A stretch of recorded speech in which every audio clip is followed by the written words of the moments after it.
ଗଛରେ ରହନ୍ତି ନା। ଆମେ ଜଙ୍ଗଲ ଯାଇଛେ ତ ଭଲ ଲାଗେ ଜଙ୍ଗଲରେ। ହଁ ସେ କହିଲ ଜଙ୍ଗଲରେ ରାଜା କିଏ? ଦିନେ ଗୋଟିଏ ସିଂହ କଣ କରିଛି ଜଙ୍ଗଲରେ ଗୋଟେ କଣ ପଶୁକୁ ମାରିକି ଖାଇକି ଆସିକି ଗୋଟେ ବଡ଼ ଗଛ ମୂଳରେ ଶୋଇ ପଡ଼ିଛି ହେଲା।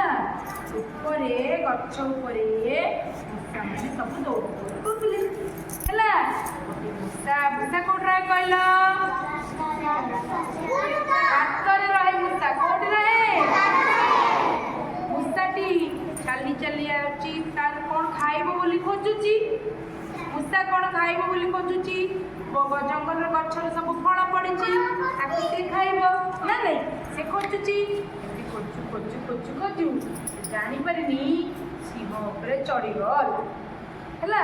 ସିଂହ ଉପରେ ଯେମିତି ଚଢ଼ି ଯାଇଛି ସିଂହ କେମିତି ବୋବେଇଲା,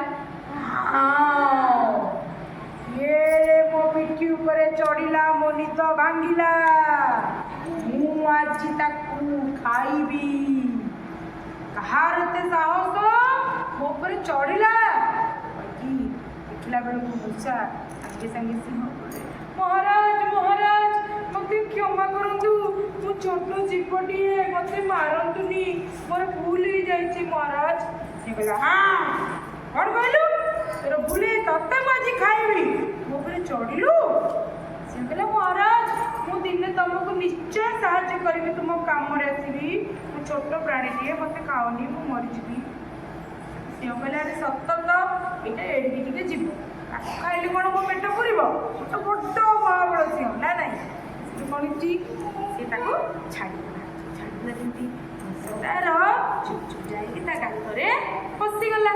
ଯେମିତି ପଶି ଯାଇଛି ସିଂହ ସେଇଠୁ ତା ବାଟରେ ପଳେଇଲା। ଦିନେ କିଛି ଦିନ ପରେ କଣ ହେଇଛି ନା, ସିଂହ ଦିନେ ଜଙ୍ଗଲରେ ବୁଲୁଛି। ଯାଉ ଯାଉକା ଦିନେ ଗୋଟେ ବଡ଼ ଶିକାରୀ ଜାଲ ବିଛେଇଥିଲା। ଯାଉ ଯାଉକା ଭୁଲରେ ଜାଣିପାରିନି ତା ଜାଲରେ ପଶିଗଲା। ଯେମିତି ପଶିଛି ସିଂହ ଚାରିଆଡ଼େ ଛାଟି ପିଟି ହେଲା, କେମିତି ବାହାରିବ ପଶିକି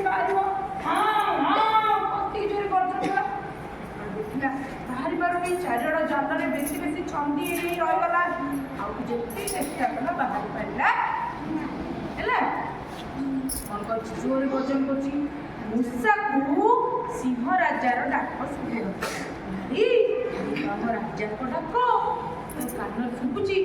ତା ସାଙ୍ଗମାନଙ୍କୁ ସବୁ ଏକାଠି କରି ଚଟପଟ ଯାଇକି ସିଂହର ଯୋଉ ଜାଲ ଥିଲା ସବୁ ଗଣ୍ଠିକୁ, ତାର ଯୋଉ ମୁନିଆ ଦାନ୍ତ, ମୂଷାର ମୁନିଆ ଦାନ୍ତ ଥାଏ ନା, ଲୁଗାପଟା ସବୁ କାଟିକି କି ତା ମୁନିଆ ଦାନ୍ତରେ ସବୁ ଜାଲର ଗଣ୍ଠିକୁ କାଟିଦେଲେ।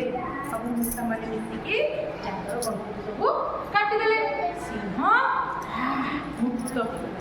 ସିଂହ ସେଠୁ କଣ କଲା, ମୂଷା ସାଙ୍ଗରେ ସାଙ୍ଗ ହେଇକି ମୂଷାକୁ ତା ପିଠିରେ ବସେଇକି ସାରା ଜଙ୍ଗଲ ବୁଲିଲା। କହିଲା, ମୂଷା ଭାଇ ତୁ ଆଜିଠୁ ମୋର ସାଙ୍ଗ କହିକି ମୂଷା ପିଠିରେ ବସେଇକି ସାରା ଜଙ୍ଗଲ ଚାରିଆଡେ ବୁଲିଲା।